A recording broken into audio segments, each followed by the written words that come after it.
반가운 시간, 수요일 기도의 밤 시간이 되어서 주신 말씀 사무엘하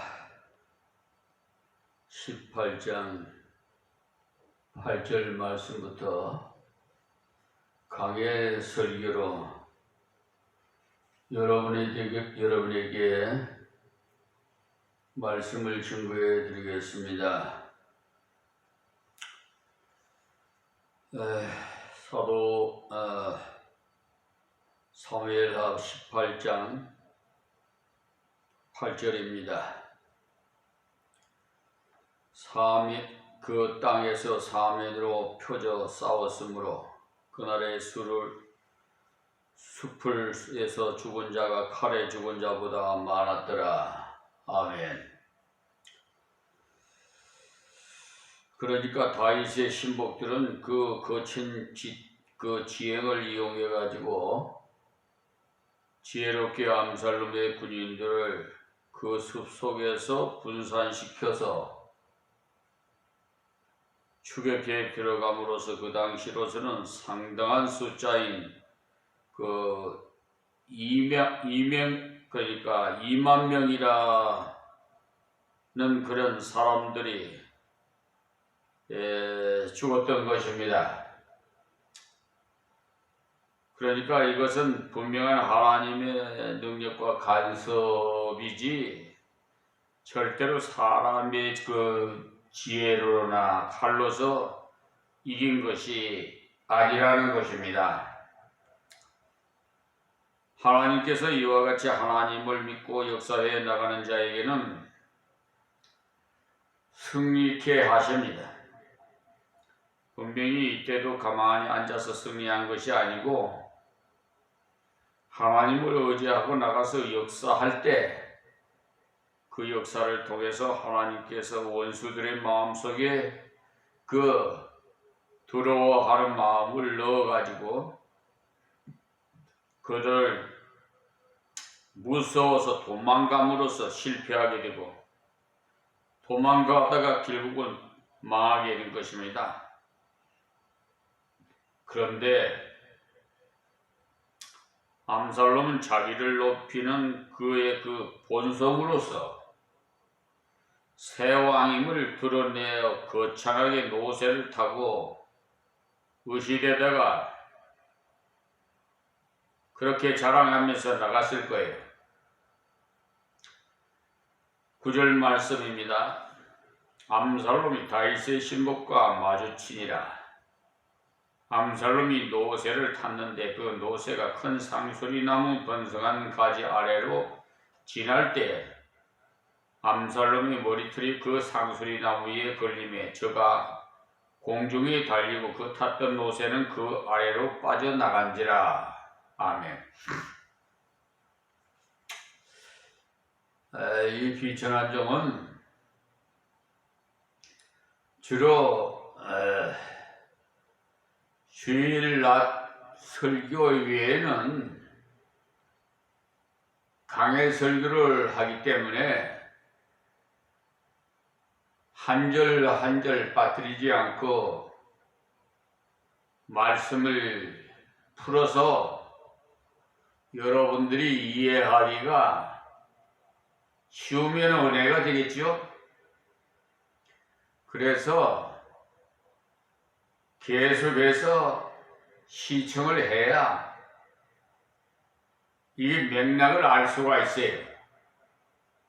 매주 수요일 날은 사무엘하 강해 설교입니다. 그러니까 매주 수요일 날 기도의 밤 시간에는 사무엘하 강해 설교다. 이렇게 생각하시고 저희 유튜브 방송을 동영상에 들어와서 수요일날 설교를 시청 못하셨던 분들은 찾아서 처음부터 이렇게 쭉 시청해 보셔야만이 이 맥락을 좀 알 수가 있고 은혜가 돼요. 어쩌다가 듣게 되면은 무슨 말씀인지, 물론 성경에 좀 깊은 지식이 계시는 분들은 하고 이해가 되겠지만은 그렇지 못한 경우는 좀 이해하고 은혜 받기가 조금 부족할 것 같아요. 그래서 이 말씀을 덧붙여서 드리는 것입니다. 9절 말씀입니다. 그러니 그의 부하들이 사면으로 흩어서 도망가고 엎드려져서 죽으니까 노새 타고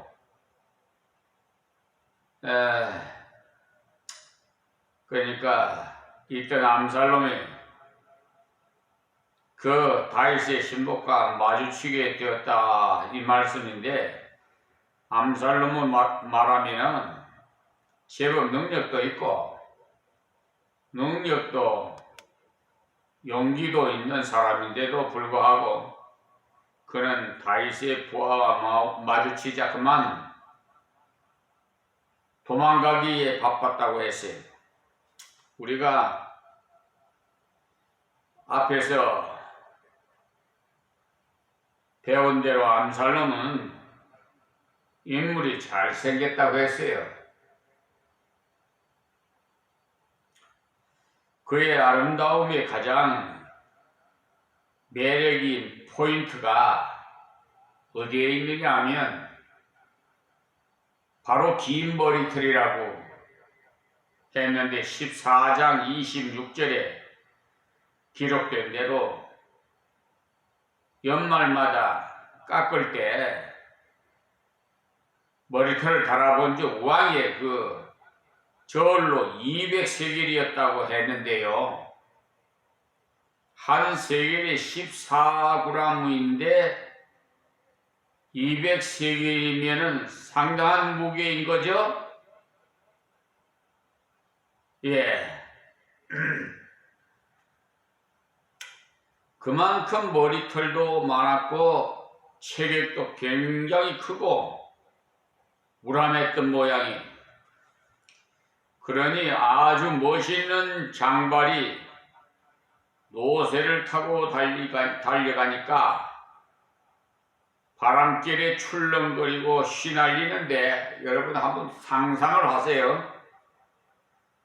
예. 그 머리카락이 상수리 나무 밑으로 지나가다가 그만 너덜너덜한 상수리 나무 가지에 긴 머리카락이 확 감기었다 이 말씀입니다. 그러니까 그 모양이 마치 교수행에 처한 것과 같이 머리칼에 매달려 있으니까 노새는 자기 주인이 지금 나무가지에 매달려 있는 것을 아는지 모르는지 열심히 나무 밑으로 쫙 빠져나가서 달려가니까 오직 사람만 공중에서 달려왔다 갔다 하더라는 말이에요. 여러분 상상이 되십니까? 그 큰 체격이 가지에 매달려 있으니까 죽지도 못하고 거북하기 이루 말할 수가 없었을 겁니다. 이 모든 일은 결코 우연히 일어난 돌발적인 사건이 결코 아닙니다. 그것은 하나님께서 간섭하신 일이기 때문에 그 세상 사람들은 우연이라는 말을 잘 쓰는데요. 우리 하나님의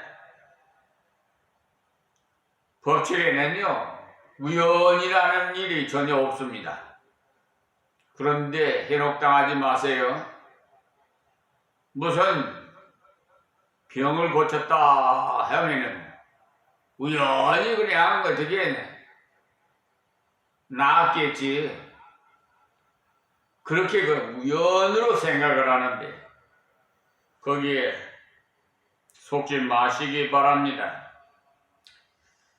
자신이 그토록 자랑으로 삼던 아름다운 용모, 그러니까 그 머리털과 믿고 타던 노새가 자신을 대적하는 데 사용되더라 이겁니다.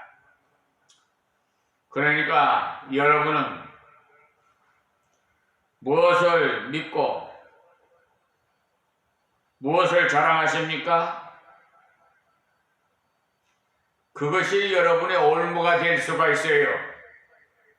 그러니까 그렇게 새겨서 들어야 은혜가 되고 각성을 할 수가 있어요.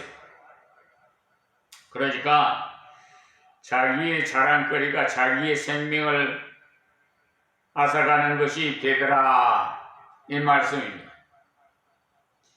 우리가 하나님께서 주신 좋은 것들은 하나님께서 주신 대로 이렇게 감사하면서 겸손히 하나님의 뜻대로 바르게 사용할 때는 그것이 아름답게 좋은 것으로 사용되어집니다.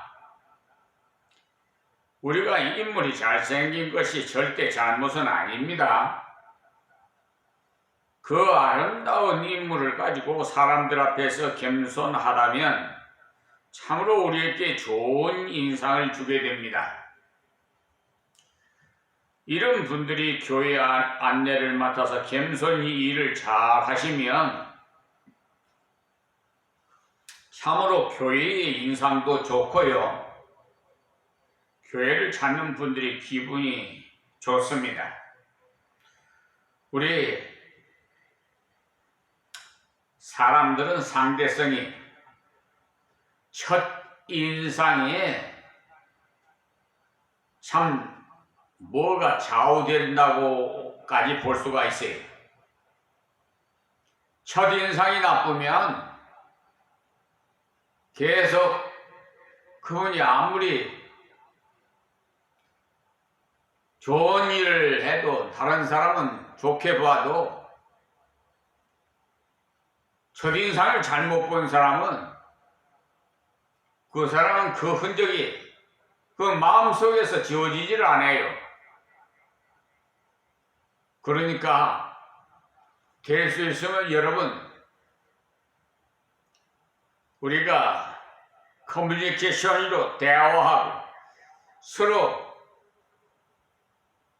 만날 때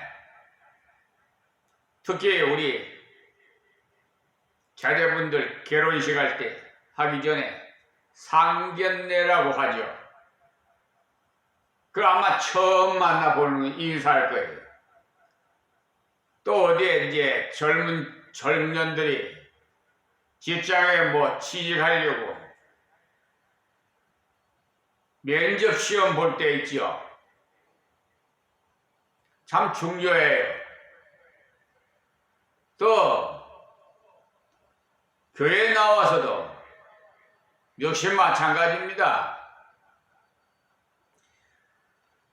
여러 교우들에게 정말 좋은 인상이 남도록 여러분이 노력하시기를 바랍니다.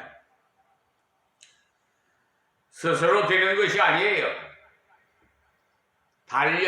연단이 돼야 돼요.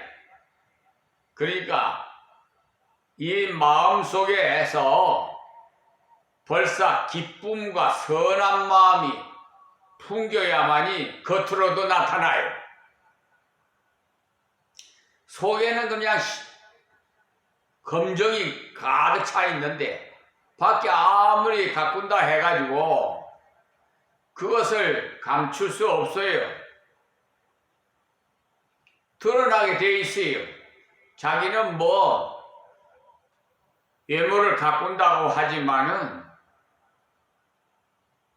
제3자가 뭔지 알아요. 아무리 변수를 한다 하더라도 변장을 하고요.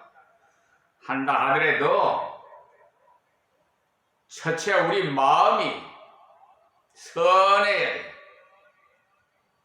그리고 기쁨이 충만한 성령이 충만한 사람.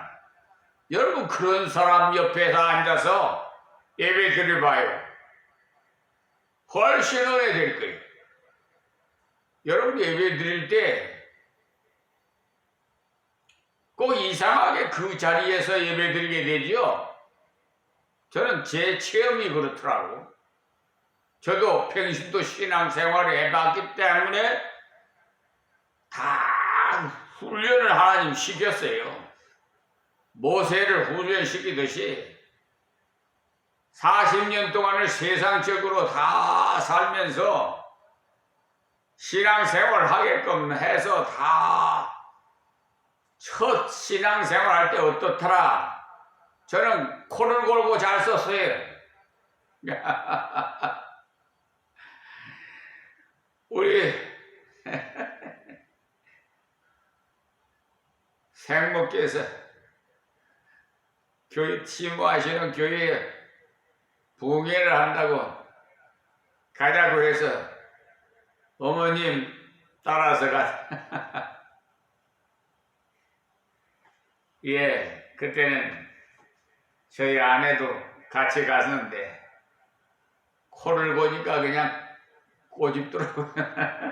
또 코를 골아도 심하게 코를 골았는지 어쨌든 예, 다 지내봤어요.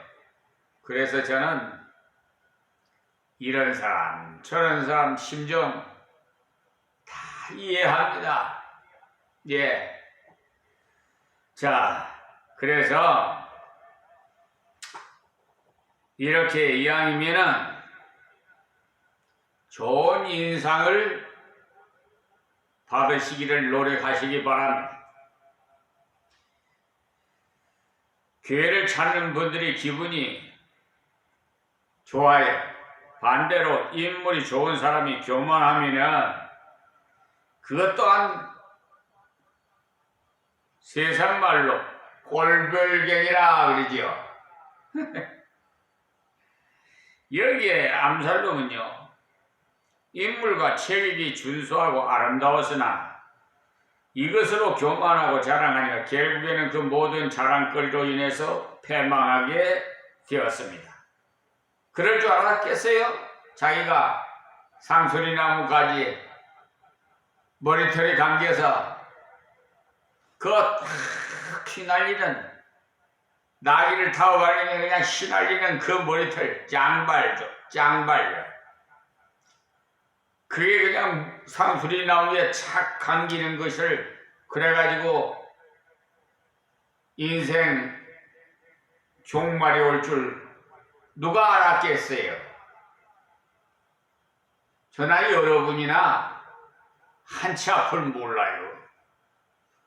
어떤 모습으로 하늘 날아갈지 몰라요. 그러니까 선한 마음을 가지면은 선한 모습으로 하나님 앞에 가실 거예요.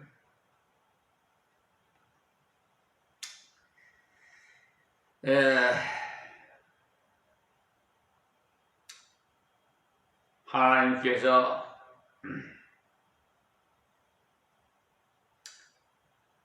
주신 것을 하나님의 뜻대로 사용하지 않았기 때문에 그렇게 하셨습니다.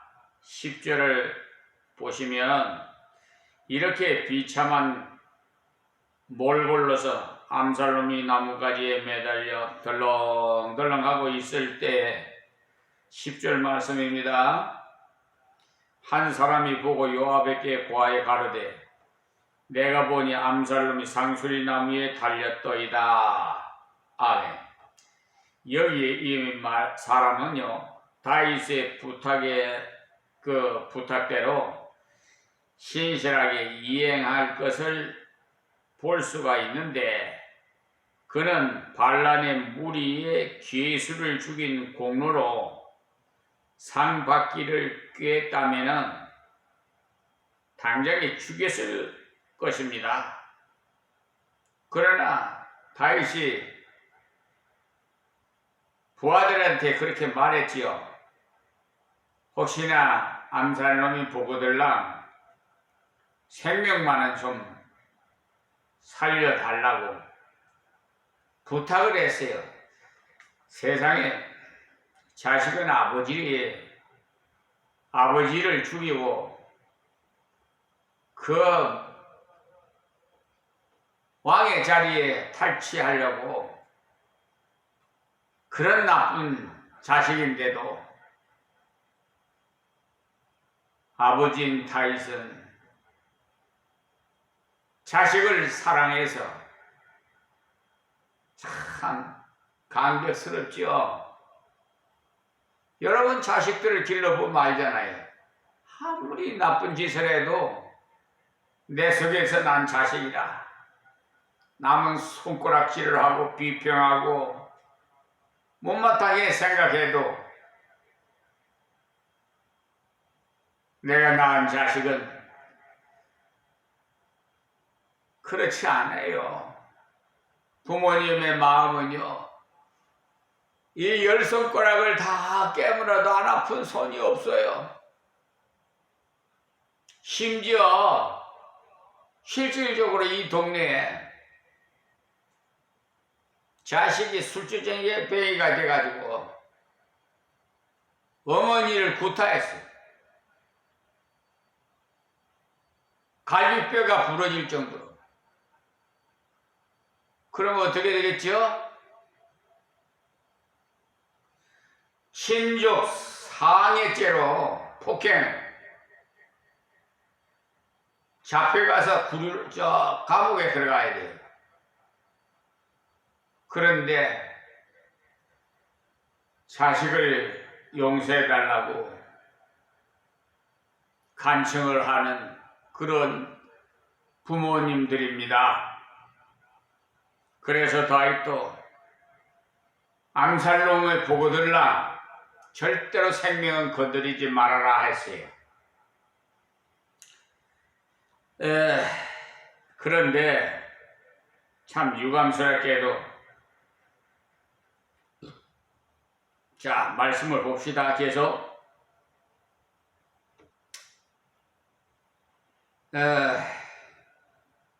11절 말씀이 요압이 그 고한 사람에게 이르되 네가 보고 어찌하여 당장에 쳐서 땅에 떨어뜨리지 아니하였느냐?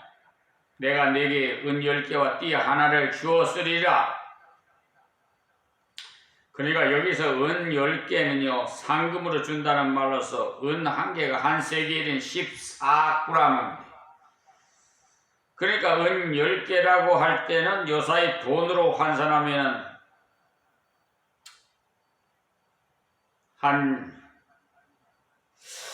글쎄요, 한 1억이나 될까? 거금입니다. 그 상금으로 준다는 말이에요. 그리고 이 하나라는 말은 공로를 헤아려서 한 계급 특진해 주는 것을 말하는 건데요. 그러니 이러한 포상이 있음에도 불구하고 암살놈이 상수리나무에 매달려 있는 절의 기회를 놓치고 그를 죽이지 못한 사실을 추궁하고 있었어요. 요압은 다윗 왕의 그 심정을 이해하지 못했던 것으로 나중에 친히 가서 암살놈을 찔려 죽이게 됩니다. 우리는 아무리 극악한 죄를 지은 사람이라도 그 죄는 미워하되 죄인은 미워할 수가 없습니다. 다윗은 지금 암살놈을 생포해서 전날에 올바르게 책망하지 못했던 것을 이제는 바로 잡아버리는 아비의 심정으로 생명을 해하지 말라고 했건만은 나중에 보니까 암살놈이 죽는 것이 다윗의 나라가 평화하는데 큰 유익이 되는 것이 되어버렸어요.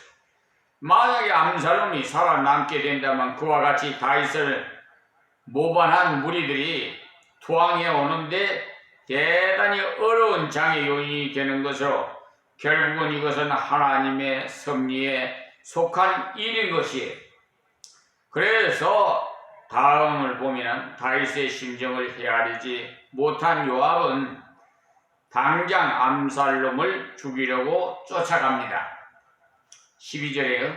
그 사람이 요압에게 대답하되 내가 그 손에 은 1000개를 받는다 할지라도 나는 왕의 아들에게 손을 대지 아니하겠나이다.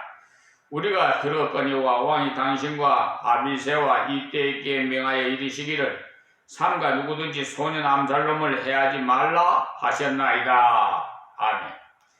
그러니까 그 신실한 군졸이 대답하기를 은 10개가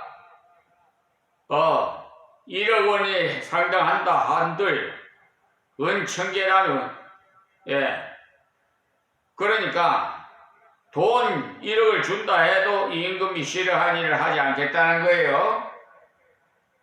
여러분 1억이라고 한 100억이라고 생각합시다. 요즘 텔레비 보니까 하는데 그거는 애 가작값으로 생각하더라고. 요즘 여러분도 TV 보지만 알지만 부패 부정행위를 하는 사람들 대부분 100억이니 1000억이니 아유 나 머리 아파.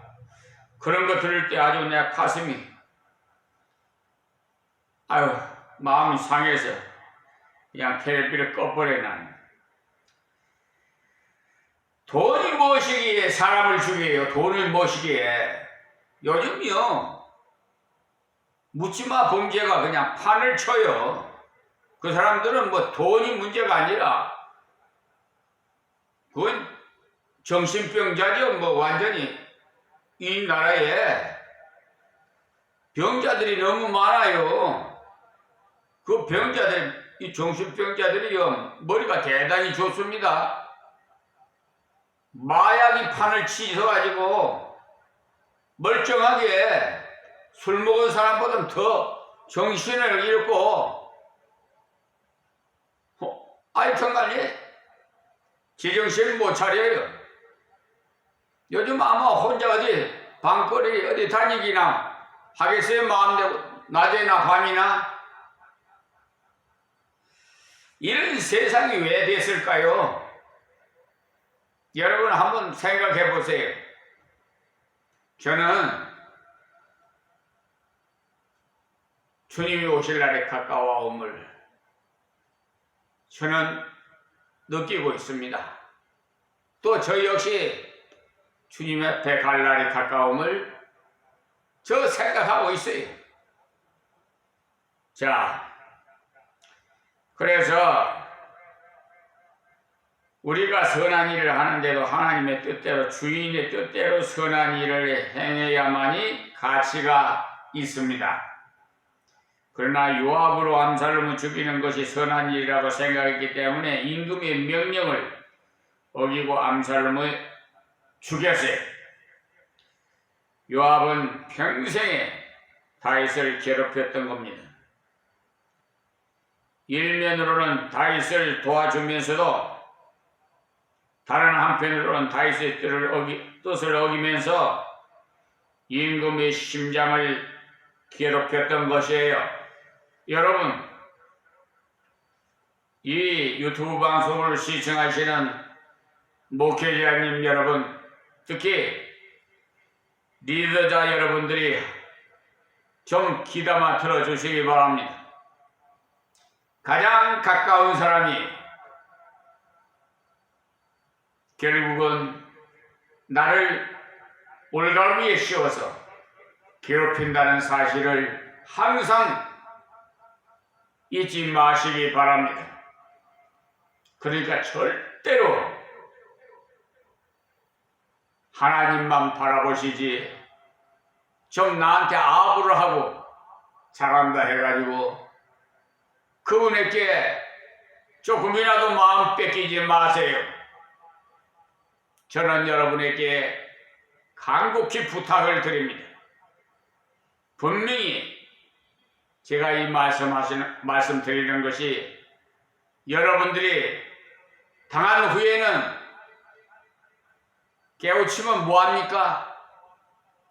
면회 예방을 해야 되겠죠? 절대로 내 오른팔 역할을 하는 사람이라도 사람을 믿지 마세요. 사람을 의지하지 말란 말이에요.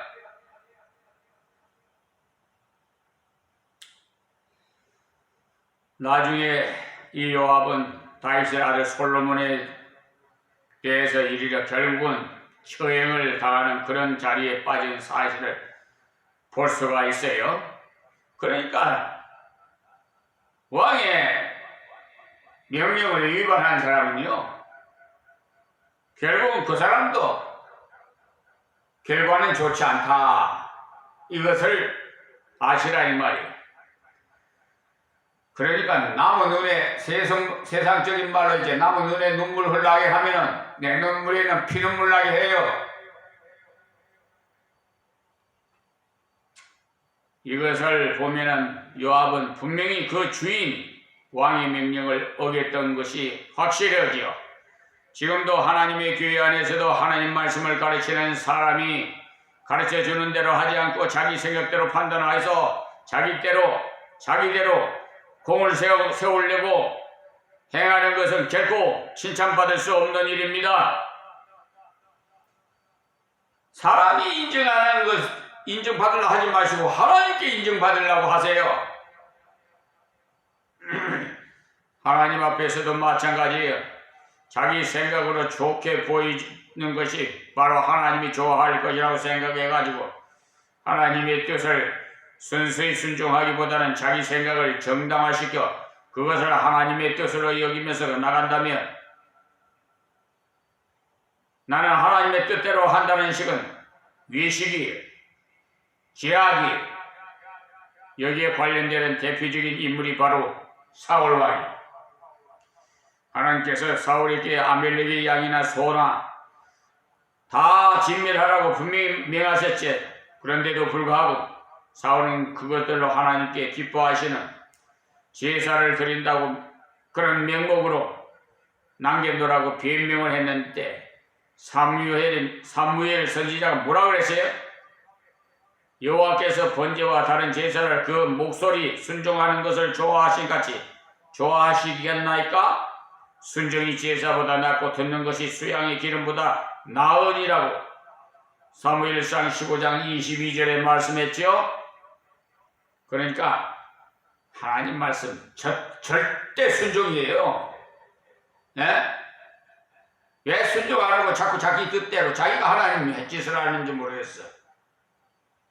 그러니 하나님 말씀을 잘 듣고 그리고 그 말씀대로 순종하는 것은 하나님께서 더 귀하게 보신다는 사실을 아시기 바랍니다. 그러니